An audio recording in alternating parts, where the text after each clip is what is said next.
Muchas gracias, Sergio, por la presentación. Hola a todas y a todos. Gracias también a los organizadores y colaboradores por darme esta oportunidad hoy día de hablarles de la integración multimodal del habla y de la importancia particular de las claves visuales articulatorias. Antes de empezar a hablarles de esto, quisiera que quedara claro el concepto de claves visuales articulatorias. Entonces, cuando estamos en una conversación cara a cara con alguien, nosotros tenemos acceso visual a los movimientos que realiza un hablante al producir el lenguaje. A esto me refiero con las claves visuales articulatorias. Cómo se mueven los labios, la lengua, la boca, incluso la mandíbula, cuando un hablante produce el lenguaje. Entonces, en esta charla hoy día vamos a ver tres etapas o tres partes. En la primera parte les voy a presentar evidencias más bien conductuales. En la segunda parte les voy a hablar de los mecanismos cerebrales involucrados en el procesamiento visual del habla.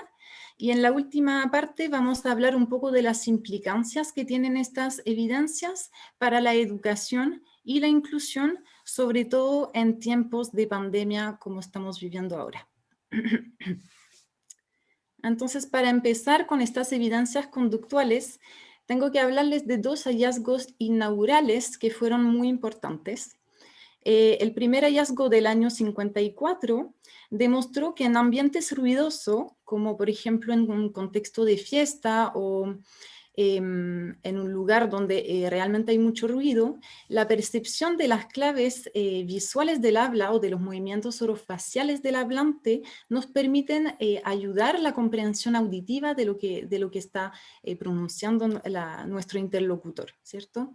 El tener acceso a esas claves visuales nos permite compensar de alguna manera la deterioración de la señal acústica debido al ruido de fondo que hay. Otro hallazgo importante es el efecto McGurk, que les voy a presentar ahora. Se supone que va con audio, si no tienen audio, por favor avísenme.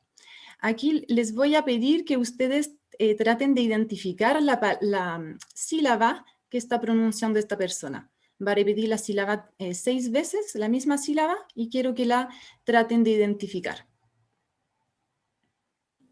Ba, ba, ba, ba, ba, ba. Entonces, en este caso, la mayoría de las personas reportan haber percibido la sílaba da, D-A, ¿cierto?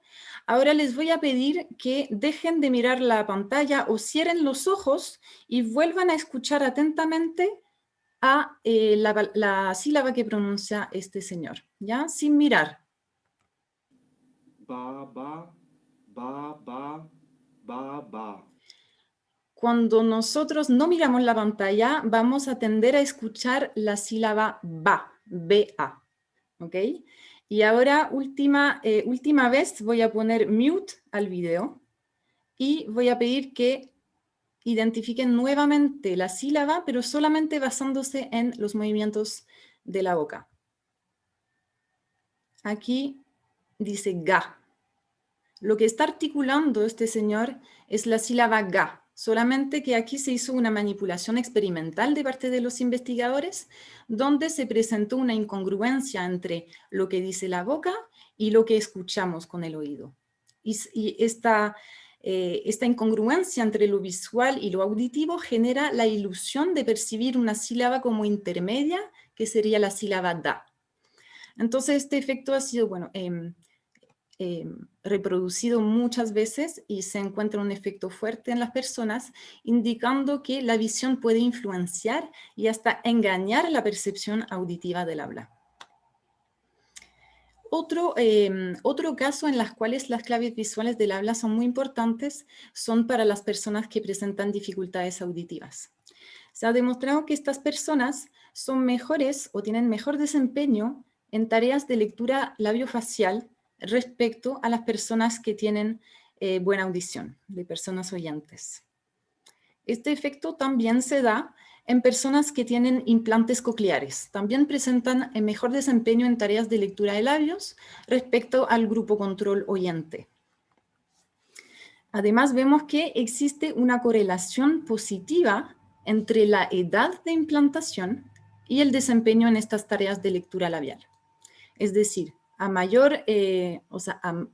entre más tarde la persona fue implantada, mejor desempeño en tareas de lectura labial va a tener, indicando que podría haber un fenómeno de compensación perceptual debido a que no puedo apoyarme en lo auditivo, entonces tiendo a apoyarme más en lo visual, ¿cierto?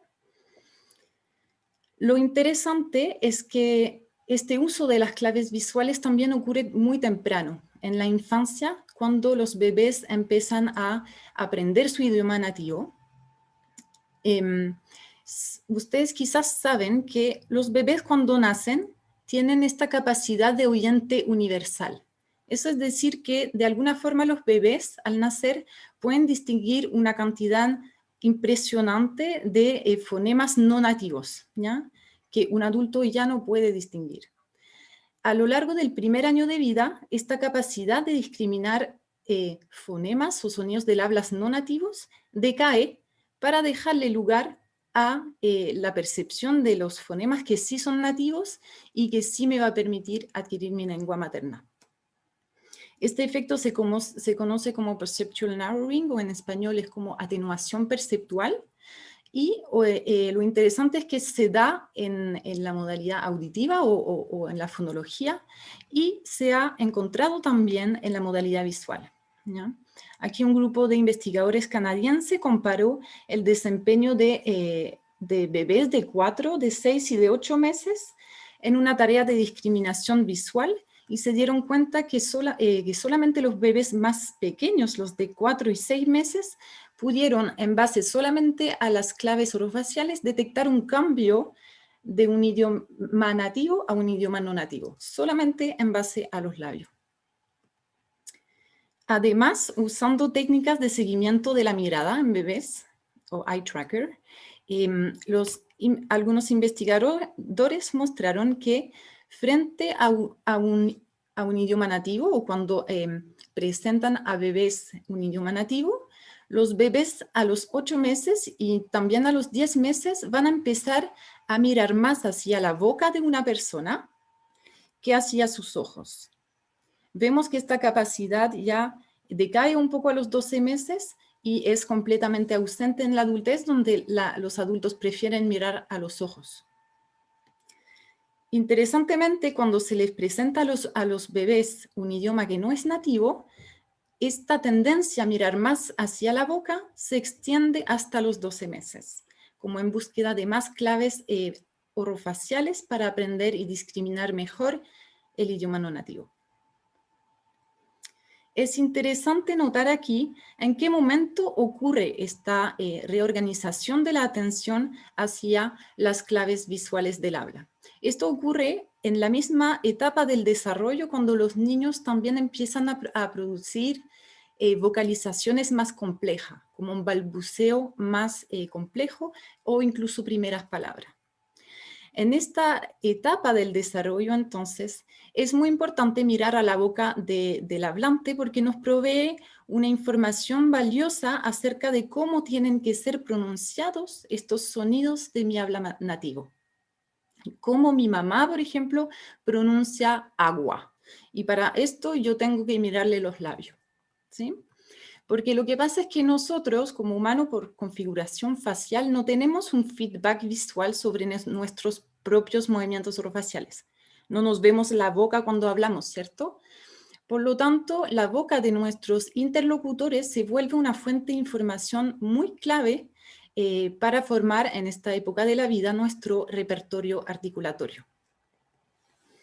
De hecho, un estudio ha mostrado que los bebés que son mejores o que miran más a la boca van a tener un mejor desempeño en tareas de lenguaje expresivo, ¿ya? De producción lingüística, tanto los monolingües como los bilingües, respecto a los niños que prefieren mirar a los ojos. Esta ventaja o esta contribución de las claves visuales para la percepción del habla también se extiende a la adultez. En la adultez, Estas claves visuales nos permiten distinguir sonidos del habla no nativos que no podemos discriminar solamente en base al oído, a la oreja. Es decir, la información visual articulatoria permite percibir sonidos de una segunda lengua que en base a solamente la parte auditiva yo no podría percibir, ¿ya? Además, como hemos visto en bebé, que van a mirar más hacia la boca que hacia los ojos del hablante, esto también ocurre en los adultos cuando están expuestos a un idioma no nativo, ¿ya? Tienden a mirar más la boca que cuando están expuestos a su lengua nativa. Y este efecto de orientación de la atención hacia la boca se da independientemente del nivel de competencia de estos adultos en su segunda lengua. Pueden ser muy buenos para hablar inglés, por ejemplo, igual van a mirar más a la boca que en condición de escucha del idioma nativo. Okay.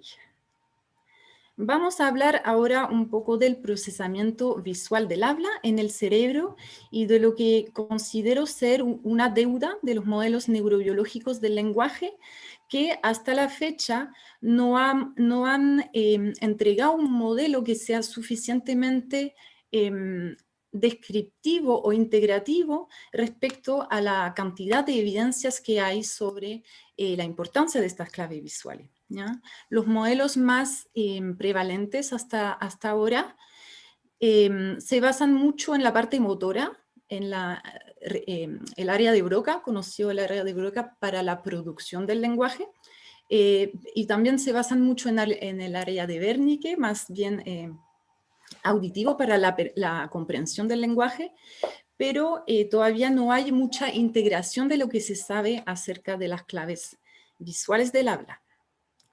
Yo, al igual que la doctora Moya, también les voy a hablar de estas respuestas electrofisiológicas del cerebro que nosotros captamos mediante electrodos que ponemos en el cuero cabelludo de las personas. Pero antes de entrar ahí, quiero hacer dos acotaciones que son importantes para el resto de la charla. Una es que las claves visuales, facilitan el procesamiento auditivo. Esto lo hemos visto con evidencias empíricas de antes o conductuales, pero ahora lo vamos a ver en más detalle. Quisiera que se fijen aquí en este fenómeno de prioridad temporal que tiene lo visual por sobre lo auditivo.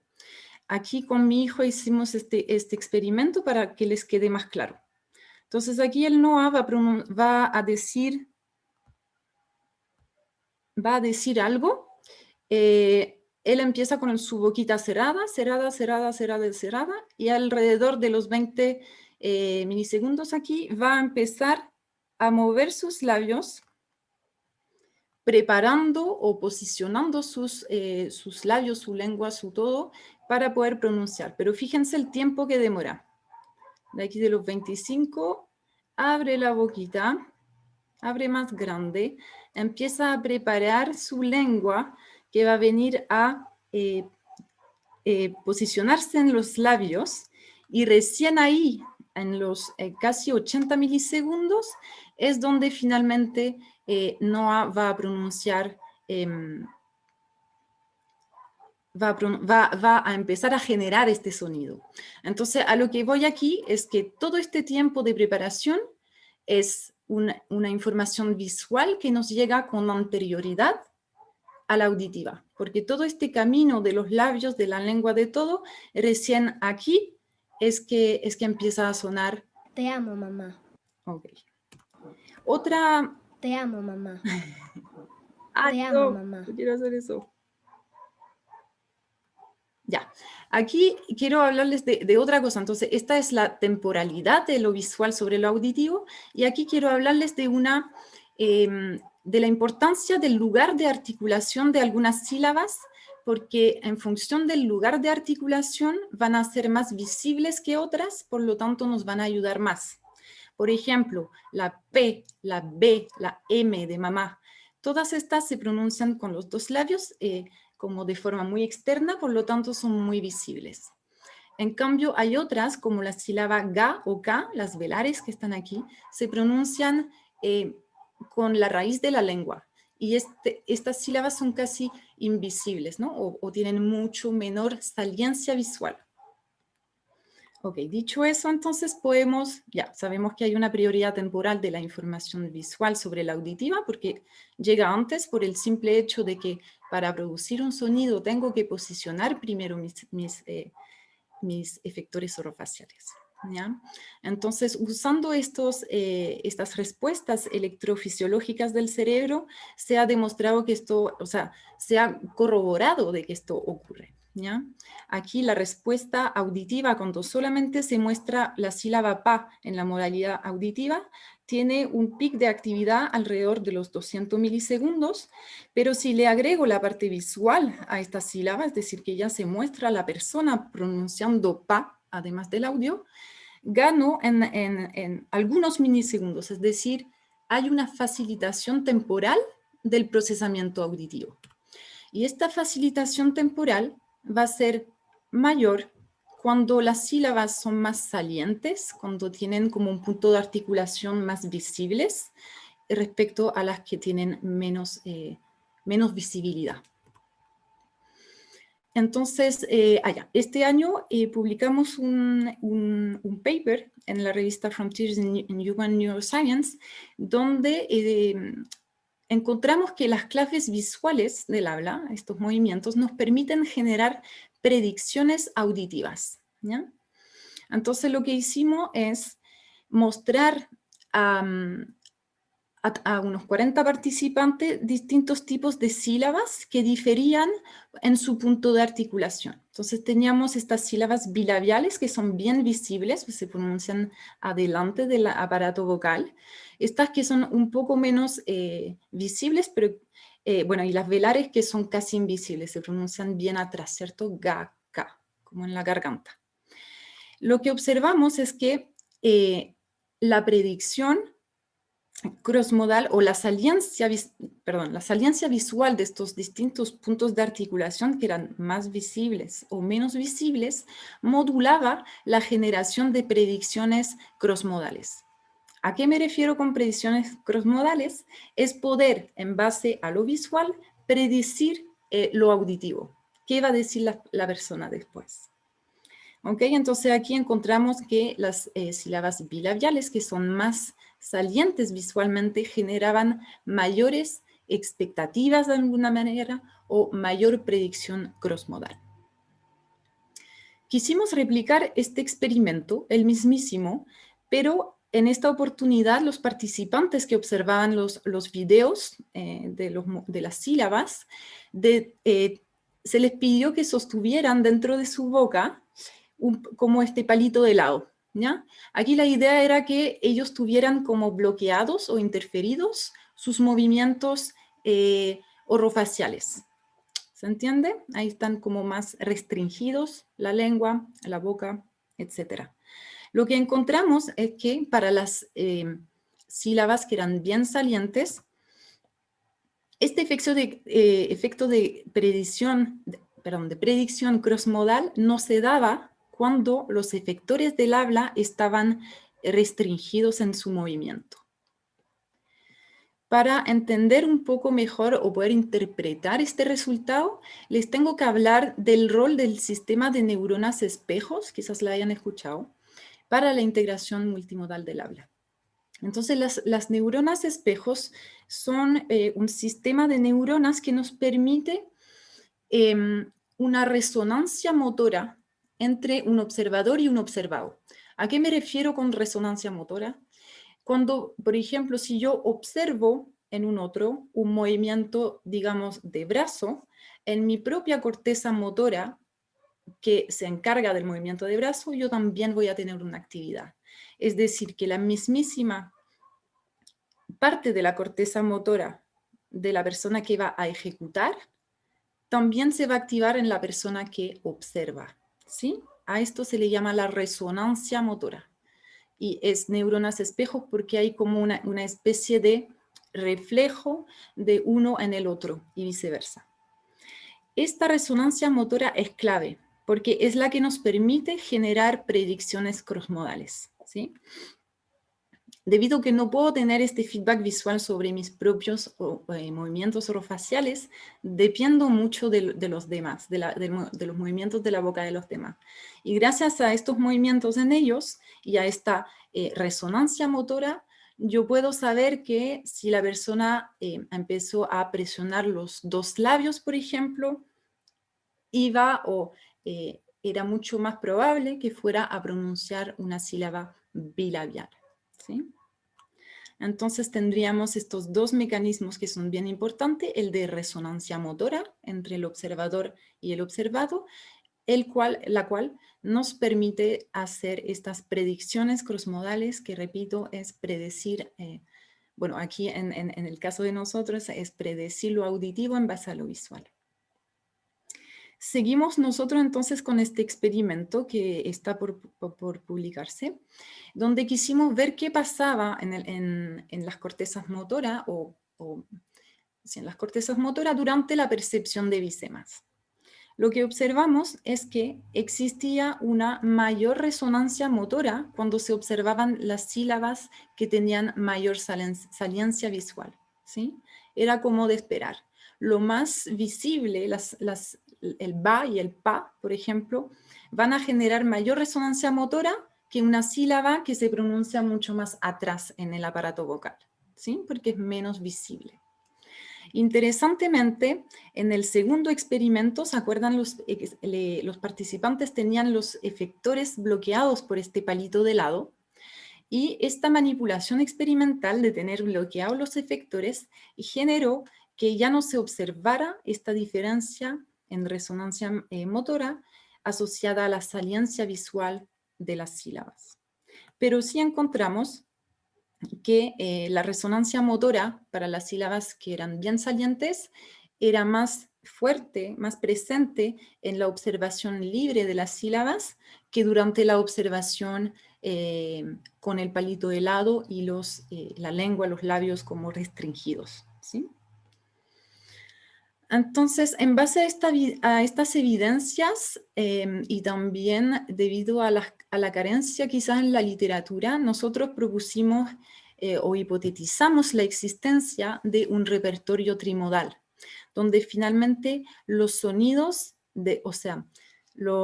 cuando articulamos el habla, cada vez que articulamos algo con nuestro sistema motor, ¿cierto? Se van a dar dos consecuencias. Una que es una consecuencia auditiva, que se puede llamar fonema, pero también se va a dar una consecuencia visual, que es el movimiento de los labios que se produce cuando yo produzco un articulema, ¿sí? Entonces, articulema es la parte que yo articulo, va a tener una consecuencia auditiva, que es el fonema, y otra consecuencia visual, que sería el visema. Y a su vez, estos dos también, los fonemas y los visemas, también tienen una relación muy importante, ¿no? Siempre coocurren de alguna manera. De hecho, esta organización trimodal del habla pareciese estar presente desde muy temprano en la infancia. Aquí en este experimento, los investigadores tomaron dos grupos de bebés de 8 meses, y les hicieron una tarea de discriminación de un fonema no nativo, que era una D del hindi y otra D del hindi muy parecida. ¿Se acuerdan que los niños a esta edad pueden discriminar todavía todos los sonidos del habla no nativo? Entonces, a este grupo le pusieron este tipo de mordedor en la boca. Es un mordedor que impide el movimiento de la raíz de la lengua. La raíz de la lengua, como ya hemos visto, es la parte de la lengua que nos permite pronunciar estas sílabas como velares o guturales, como gaica. Y a otro grupo de bebés los dejaron con este tipo de mordedor, que lo que ahí se impide más es el movimiento de la punta de la lengua, que es la que nos permite pronunciar las sílabas da y ta, como la que pronunciaba el Noah en el video, por ejemplo. ¿Ya? Entonces, aquí acuérdense que la tarea de estos bebés era discriminar una D del hindi y otra D muy parecida del hindi. Y se vio, bueno, lo que encontraron es que solamente el grupo con este tipo de mordedores el cual impedía el movimiento de la punta de la lengua, el cual nos sirve para pronunciar estas D, fue el que tuvo el peor desempeño, ¿cierto? Ellos no pudieron hacer esta diferencia entre las dos D, ¿sí?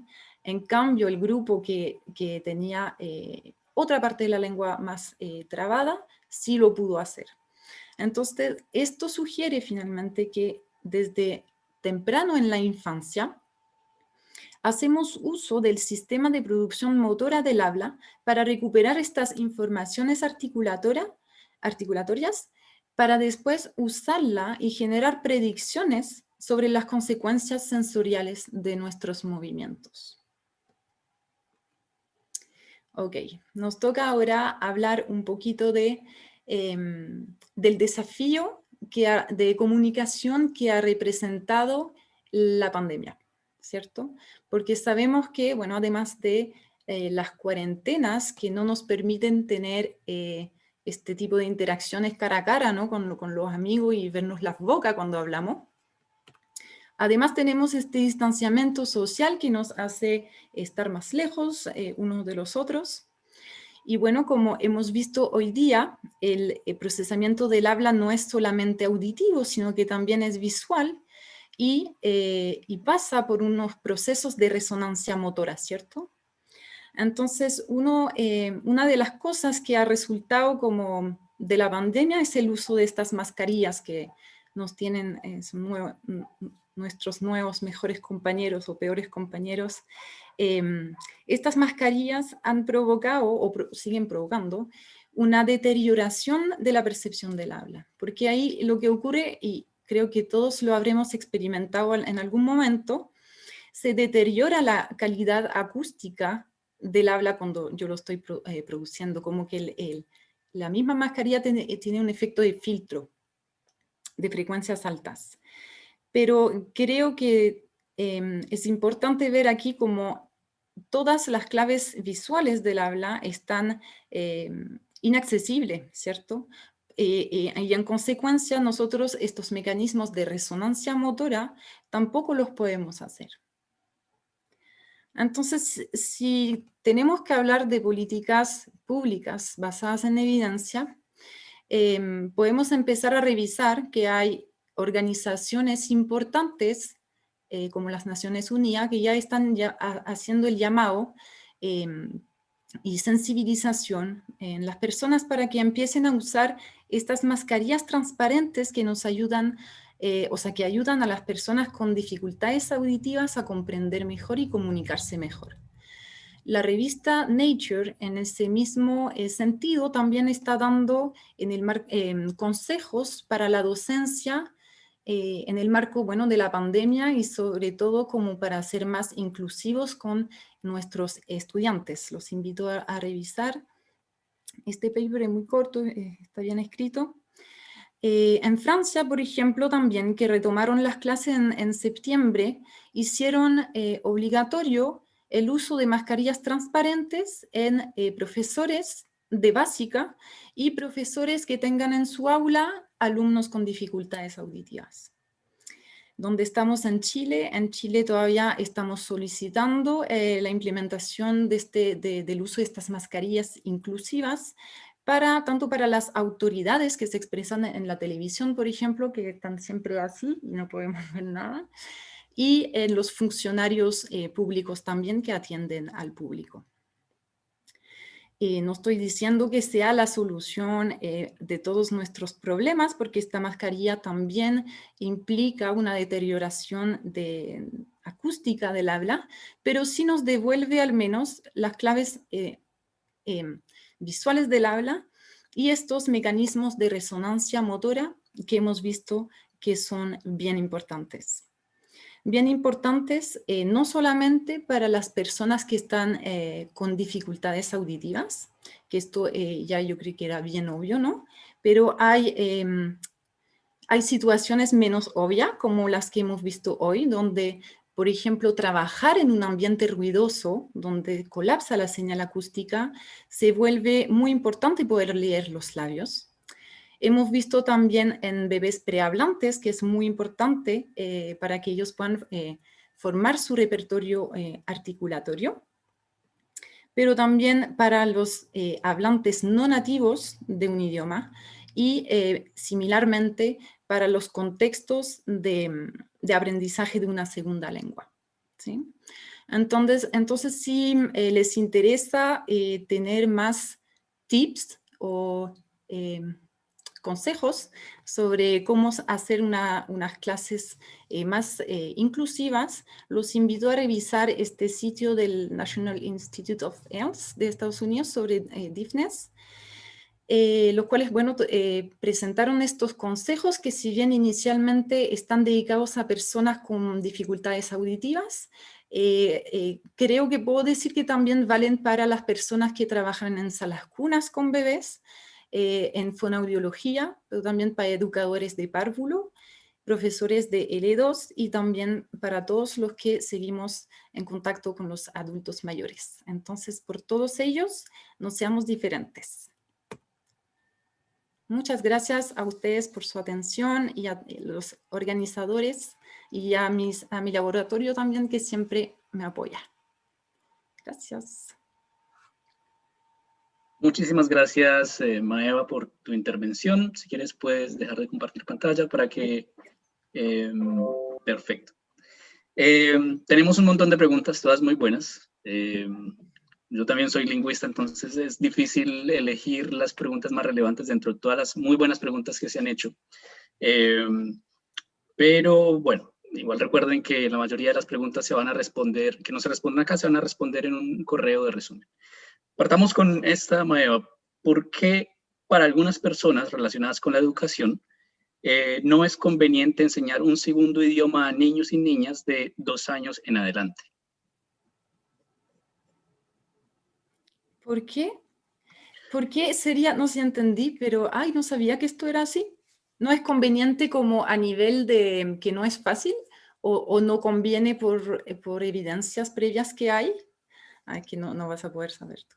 Sí, no podría saber, pero desde mi práctica como profesor de segunda lengua, igual sí estoy consciente de que hay varios mitos al respecto. Hay unos, por ejemplo, que dicen que no se debería enseñar una segunda lengua a un niño antes de los 2 años, por ejemplo, pero también están quienes van al extremo y dicen que no, que deberían enseñarse en las etapas críticas porque es mejor y luego ya es una pérdida de tiempo. Yo creo que en parte son como hartos mitos que existen con respecto a la educación bilingüe particularmente. Sí, no, sí, en eso es que tengo tan erradicado este mito que casi que se me había olvidado que efectivamente durante un tiempo, esto de los años 60, había un paper que mostró que los bebés bilingües se demoraban más en desarrollar su vocabulario, ¿ya? Esto se viene dado, ya, hemos visto este proceso de atenuación perceptual, es decir, que los niños a lo largo del primer año de vida se vuelven más expertos para su idioma nativo, ¿cierto? Ya, esta ventana crítica en bebés bilingües se aplaza, ¿ya? Es decir, que van a seguir con esta capacidad de poder distinguir entre varios idiomas o varios contrastes fonéticos de varios idiomas por la necesidad justamente que tienen estos bebés bilingües, porque tienen doble pega finalmente, tienen que armar un repertorio fonológico, pongámosle el caso del NOA, yo soy francesa, el NOA de francés, pero también de castellano, ¿cierto? Entonces, naturalmente se va a demorar más el bebé y no le podemos exigir menos, ¿no? O sea, él tiene Claro. el doble de pega, por lo tanto se atrasa un poco su desarrollo expresivo, pero ni siquiera es tan así, porque si uno toma todas las palabras de ambas lenguas, llega a un nivel muy normal de desarrollo expresivo. Claro, también muchas personas se preocupan por el hecho de que observan que los niños que están aprendiendo 2 idiomas de manera simultánea desde una edad temprana empiezan a mezclar palabras de ambos idiomas sin darse cuenta. Pero la verdad es que la investigación también ha demostrado que eso es súper normal, que le pasa incluso a los adultos que aprenden otra segunda lengua, el code mixing, que es de hecho bien normal y relativamente inofensivo en términos de... Es más, el code mixing nos permite también hacer esta especie de gimnasia cognitiva entre o sea, como que nos pone a prueba algunas de las funciones ejecutivas, como la inhibición de interferencia, por ejemplo. Si yo ahora estoy hablando en castellano con ustedes, pero también puedo pensar en francés, entonces constantemente tengo que estar tratando de inhibir quizás los equivalentes de traducción. Es decir, para no hablar en francés, yo tengo que hacer este esfuerzo cognitivo para enfocarme en el español. Y esto representa en algunos casos una ventaja, porque los bilingües expuestos a esta como este cambio habitual de un idioma al otro, van a tender a tener este control ejecutivo un poco más eficiente. Claro. Tenemos Entonces, otra pregunta, Mae. Sí, dale. perdón, yo recomiendo full el aprendizaje de otros idiomas a cualquier edad. No hay edad recomendada. Excelente.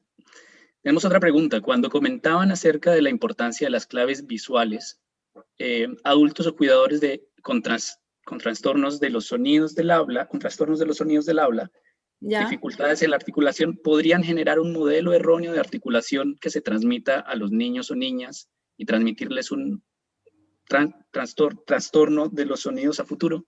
No sé si se entendió esta. Me faltó solamente la primera parte, que es como de un profe que tiene dificultades. Claro, adultos o cuidadores que tienen dificultades articulatorias, si estos adultos o cuidadores podrían transmitirle esas dificultades a niños que están en etapa de desarrollo del lenguaje. Mira, es una buena pregunta. A menos que sea muy evidente y que impida la comprensión de lo que se está diciendo, no creo que sea tema. Quizás es como el caso del acento extranjero. Cuando yo hablo castellano también tengo este acento y no tengo una pronunciación nativa ni impecable. Y aún así, no sé, mi hijo Noah aprendió a hablar español sin acento porque los niños, además de uno, yo soy la mamá, imagínate, muy presente en la vida, el profesor también está muy presente en la vida de los niños, pero afortunadamente los niños también tienen otras fuentes de input. Entonces Claro. no creo que sea algo de lo que nos tengamos que preocupar, a menos que realmente al profe no se le entienda nada, que ahí sería Y que la complicado. exposición sea limitada. También, sí, Claro. al solo profe. Claro. Y para terminar, ¿considera importante que un profesor de idiomas manifieste de manera constante estas claves visuales? Y si es así, ¿cómo dar el paso a que la comprensión auditiva no dependa de esas claves visuales? Pues es una producción oral un poco natural. Ya, como el hecho de exagerar estos movimientos se refiere. Yo creo que en un principio, no sé, primer año que me toca aprender inglés, ahí yo creo que el profe tiene que hacer un real esfuerzo para exagerar mucho su modulación. No sé, este TH del inglés que es tan ajeno a uno porque no está dentro de nuestro repertorio fonológico. Entonces ahí yo creo que sí, hay momentos en los cuales esta exageración va a favorecer, de hecho, más la producción de estos articulemas no nativos, pero no creo que sea a costa de la parte auditiva, no lo creo. Ahora sí, una vez que el aprendiz haya formado este repertorio, no sé, fonológico, uno puede empezar a hablar normal, ¿no? Porque ya la persona está entendiendo, no sé cómo decirlo, está percibiendo bien los distintos contrastes fonológicos que hay. Entonces ahí ya es menos necesario enfatizar tanto, pero sí creo que o sea, esto quizá habría que hacer más experimentos para corroborarlos, pero mi impresión es que en etapas iniciales del aprendizaje de una segunda lengua puede ayudar mucho, De hecho, de las cosas que yo he notado es que muchas de las aplicaciones típicas de esa Babylon o de esas que se supone que te aprenden a hablar otro idioma en 15 días, muchas de estas aplicaciones solamente se basan en la parte auditiva. Tú haces clic y tienes una voz que te dice cómo se pronuncia la palabra, cosas así. Y nunca está la contraparte, nunca está el hablante articulándola. Entonces sí, aquí como que falta un poco de esfuerzo para integrar esta evidencia al aula. Perfecto. Muchas gracias, doctora Michón, por su participación en este evento.